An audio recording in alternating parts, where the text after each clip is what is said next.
សុស្ដីពុកម៉ែបងប្អូនអងពូមីងទាំងអស់គ្នាថ្ងៃនេះសូមផុសចង់បង្ហាញម៉ូដបងប្អូនចង់បង្ហាញម៉ូដអញ្ចឹងជូនតាមសំណូមពរបងប្អូនបង្ហាញម៉ូដនៅវត្តតាហែនតោះយើងចាប់ផ្ដើមចូលមកកដាល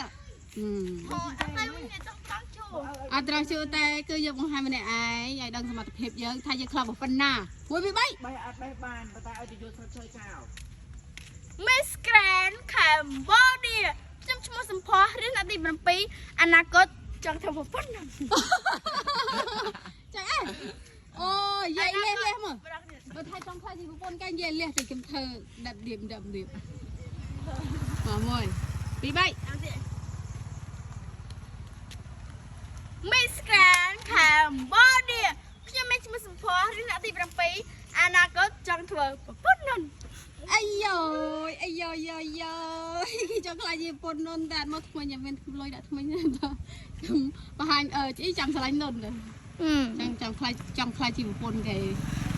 អូយហើយឡើងចាំងឲ្យនុនប្រពន្ធគេដែរហ្នឹង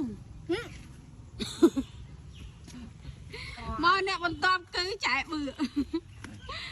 ចាប់ផ្ដើមអីដែរសពុតទៅណាហើយបាយសពុតអីមីស្ក្រេតអីនេះ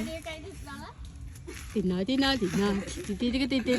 Miss Grand Cambodia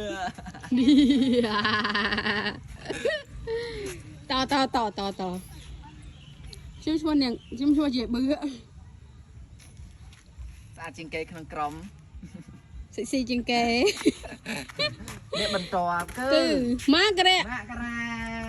tân thêm krem ហើយផង បានអត់ មកដឹងថែមយ៉ាងណាទេផាត់មួយថ្ងៃហីមក Miss Grand អត់ងុយទឹកមក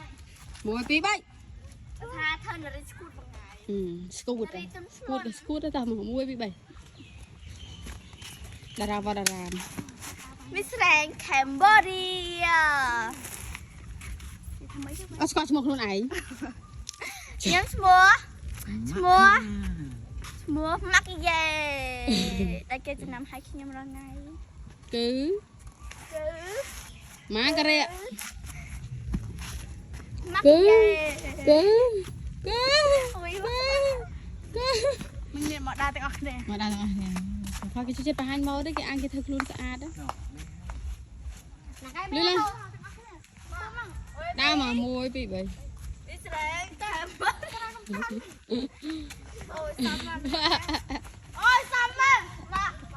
លឿនសុភ័យគេចង់ស្អាត អ៊ីស្រាអែលតែមករី